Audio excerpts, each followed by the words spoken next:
Hello everyone, मैं रवि जोशी और आपका स्वागत है आरजे की पोइट्री में। आज की स्पेशल कहानी है बेईमानी का पैसा।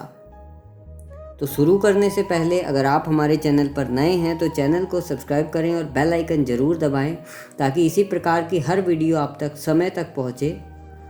तो शुरू करते हैं कि सुरेश शर्मा जी का मेडिकल स्टोर, जो कि अपने स्थान के कारण काफ़ी पुराना और अच्छी स्थिति में था, लेकिन जैसे कि कहा जाता है कि धन एक व्यक्ति के दिमाग को भ्रष्ट कर देता है, और यही बात सुरेश जी के साथ हुई।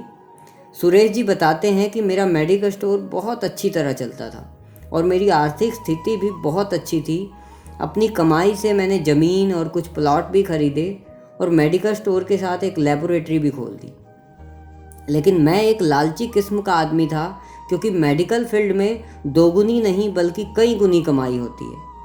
शायद ज़्यादातर लोग इस बारे में नहीं जानते होंगे कि मेडिकल प्रोफेशन में 10 रुपये में आने वाली दवा आराम से 70-80 रुपये में बिक जाती है। लेकिन अगर कोई मुझसे 2 रुपये कम करने को कहता तो मैं मना कर देता। ये बात 2018 की है। गर्मी के दिनों में एक बूढ़ा व्यक्ति मेरे स्टोर में आया। उसने मुझे डॉक्टर की पर्ची दी। मैंने दवा पढ़ी और उसे निकाल दिया। उस दवा का बिल 560 रुपये बन गया। बूढ़े ने अपनी सारी जेब खाली कर दी, लेकिन उसके पास कुल 180 रुपये थे।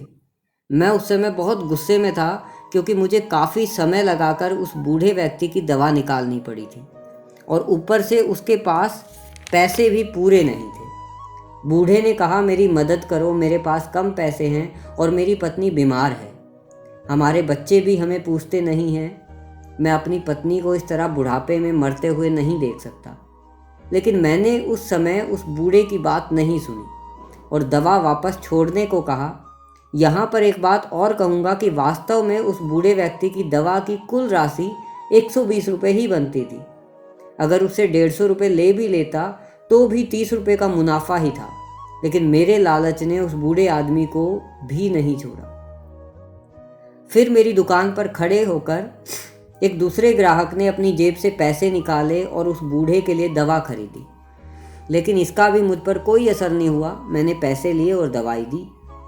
समय बीतता गया और 2009 में मेरे इकलौते बेटे को ब्रेन ट्यूमर हो गया।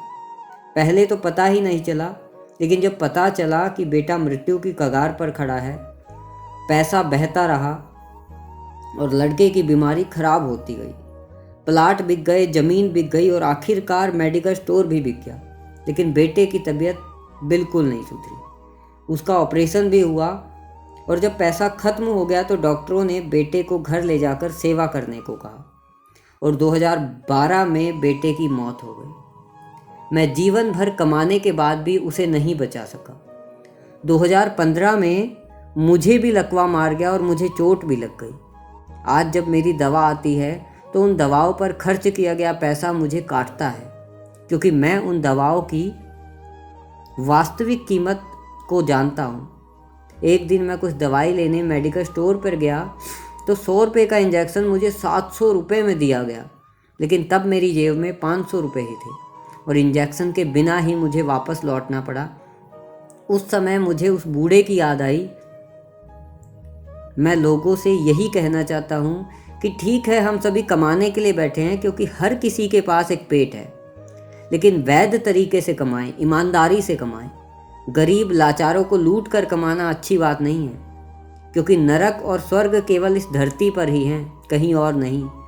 और आज मैं नरक भुगत रहा हूँ। जीवन शतरंज के खेल की तरह है और ये खेल आप ईश्वर के साथ खेलते हैं। आपकी हर चाल के बाद ईश्वर अगली चाल चलता है। धन्यवाद दोस्तों। कैसी लगी स्टोरी कमेंट करके ज़रूर बताएं। वीडियो को लाइक करें, शेयर करें। मिलते हैं अगली वीडियो में, तब तक के लिए बहुत बहुत धन्यवाद।